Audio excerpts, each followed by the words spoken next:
Apprendre de la friture est à la portée de tous. Faites comme nos spécialistes, pratiquez une pêche à la petite canne, à l'asticot ou au vaseux. Nous allons vous parler de la pêche de la friture. Donc c'est une pêche facile qui peut se pratiquer avec un minimum de matériel, accessible à tous. Elle peut aussi bien se pratiquer en famille, entre amis ou seul si vous le préférez. Aujourd'hui, j'ai décidé d'aborder la pêche relativement près du bord avec une petite canne de 2 mètres environ, télescopique, avec une pointe carbone relativement fine et une petite poignée pour l'avoir bien en main. On va regarder en détail cette ligne pour pêcher la friture. Donc, elle est fixée sur la canne grâce à une attache. Donc c'est un fixing classique. On fait un nœud coulissant et après on referme la petite tirette là. Et donc le nylon se trouve coincé dans l'attache. Donc là, le haut de la ligne démarre par un nylon de diamètre plus important que le corps de ligne, c'est-à-dire qu'on a environ 30 cm 16 centièmes. Donc la ligne est reliée boucle dans boucle sur ce nylon de diamètre plus important. Alors à quoi il sert? Simplement à éviter les emmêlages, puisque ça rigidifie l'ensemble. Sinon, à force de faire le même geste, le nylon plus fin aurait tendance à s'entourer autour de la pointe du sion. Donc là, on a une partie qui est beaucoup plus rigide et qui évite ce problème. Alors le corps de ligne, lui, est en nylon de diamètre 8 centièmes.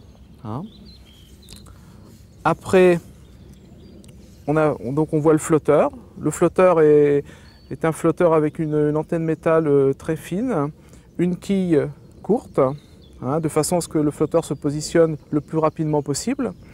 Le flotteur est fixé sur le nylon grâce à 3 petits coulisseaux.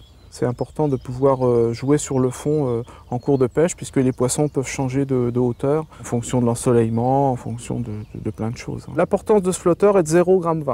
C'est-à-dire que pour l'équilibrer correctement, il est nécessaire de mettre 0,20 g de plomb sur le nylon.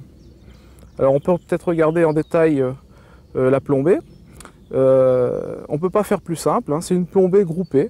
C'est-à-dire que tous les plombs sont accolés les uns aux autres. Bon, pourquoi grouper? De cette façon, dès que le poisson saisit lèche, la touche est retransmise sur le flotteur de façon très dure, quoi. On voit qu'au-dessus de la plombée principale, j'ai mis un tout petit plomb style de 14 qui est destiné à parfaire l'équilibrage de la ligne. Et c'est un peu une soupape, c'est-à-dire que si en cours de pêche, votre flotteur a tendance à couler, il suffit de faire sauter ce petit plomb pour que de nouveau il devienne très pêchant. Voilà. Donc les plombs, il est très important qu'on puisse les déplacer facilement, de façon à pouvoir jouer sur la longueur du bas de ligne. Tout doit être très mobile en fait.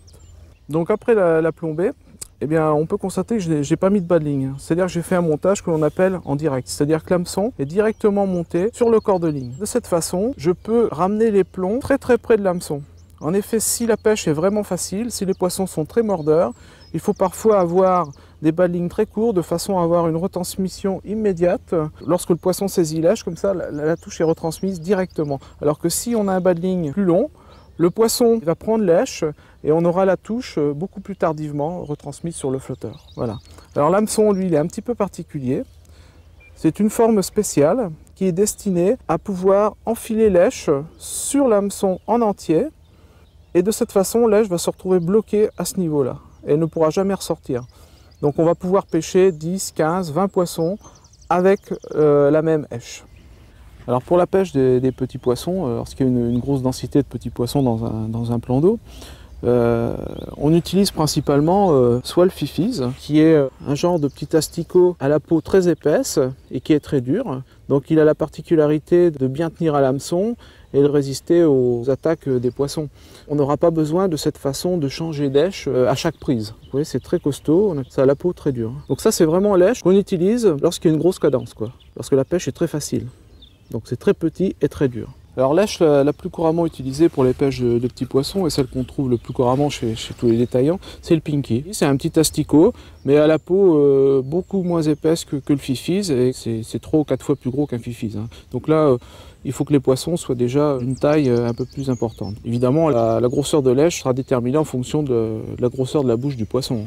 Alors quand la pêche est plus difficile, on peut être amené à utiliser du fouillis de verre de vase. Alors là, il est décollé dans la terre de somme Et bon, c'est une toute petite èche hein, qui est évidemment destinée à capturer des tout petits poissons, quoi. Alors la quatrième èche que l'on peut être amené à utiliser, c'est le ver de vase. Donc il y a une opération qui est très importante, c'est de trier les larves mortes des vivantes. Donc pour ce faire, on va utiliser un petit bac avec de l'eau sur lequel on va poser un tamis. Donc vous voyez, l'eau vient à fleur du tamis. On dépose les èches sur le tamis et on voit les vivantes qui passent à travers la grille hein, et qui vont vers le fond du bac. De cette façon, sur le dessus du bac, il ne restera que les èches mortes. Voilà, bon, bah, je verse mon amorce dans ma bassine. Voilà.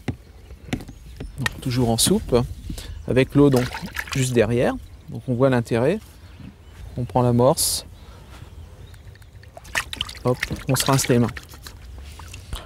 Donc voilà, je vais déposer mes deux petits bacs d'èches. Donc là, Fifis et là, Pinky. Donc là, je vais vous faire voir les différentes façons d'écher les Fifis ou les Pinky. Donc la première, c'est d'enfiler le Fifis sur l'hameçon. C'est vrai qu'il faut être assez méticuleux, mais bon, ça se fait bien. Hein, voilà. Et là, je le fais remonter sur la hampe. Voilà. L'hameçon, il se trouve pratiquement caché. Hein, et c'est sûr que là, le poisson, il ne vide pas l'èche.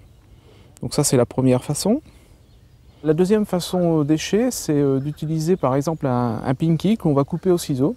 Alors c'est une façon qui est plutôt utilisée lorsque la pêche est un peu plus difficile, quoi. Donc je mets le pinky, je le pique par le bout, là, comme ceci. Ça, c'est l'échage classique. Et après, je le coupe avec un ciseau.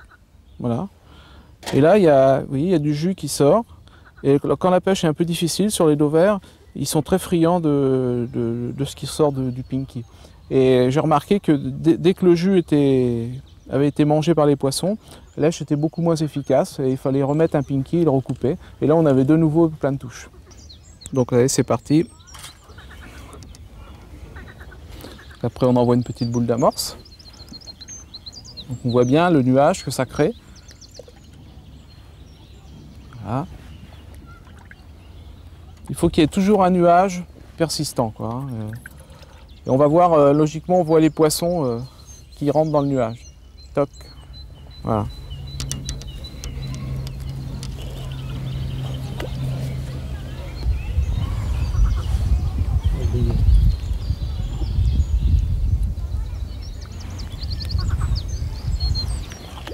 Ce qui est important d'au vert, c'est de faire taper la ligne sur l'eau aussi. Parce que le bruit, souvent, ça les attire. Et souvent, la touche, le flotteur ne s'enfonce même pas. Hein. C'est simplement une oscillation du flotteur qui fait que il faut ferrer, quoi. Il y en a vraiment une grosse densité dans cet étang. Vous voyez, avec la même èche, on peut arriver à prendre 10-15 poissons sans problème.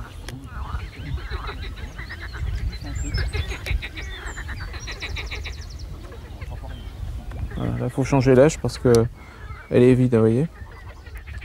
Ils ont carrément mangé tout le jus qu'il y avait à l'intérieur. On remet un pinky. Toc. Ciseaux.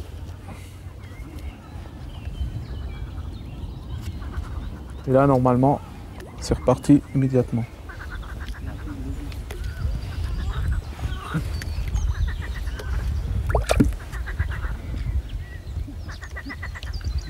Et voilà. Une autre particularité de cette pêche, quand vous ne voulez pas abîmer vos poissons, c'est d'avoir de l'eau à portée de main pour, quand vous attrapez le poisson, éviter d'abîmer le poisson.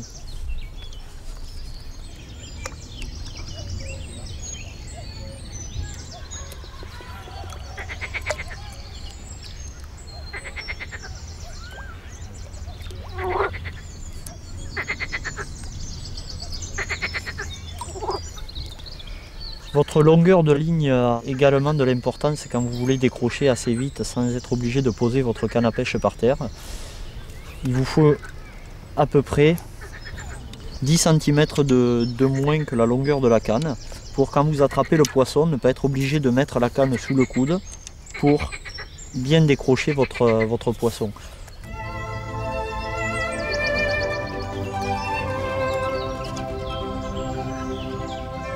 Bon voilà, je vais joindre ma pêche à celle de Philippe.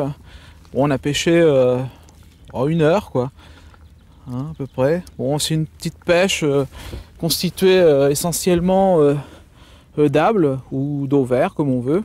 Hein. Alors, on a pris quelques gardons aussi. Tiens, il y en a un là. Mais bon, c'est surtout du dos vert. Hein. Voilà. Il y a également une bouvière ou deux que Philippe a attrapé. On a passé un bon petit moment à pêcher ces petits poissons, quoi. C'est vraiment sympa. C'est pas compliqué du tout à partir du moment où on respecte les 2 choses essentielles, l'amorçage et puis la ligne correctement montée. Voilà.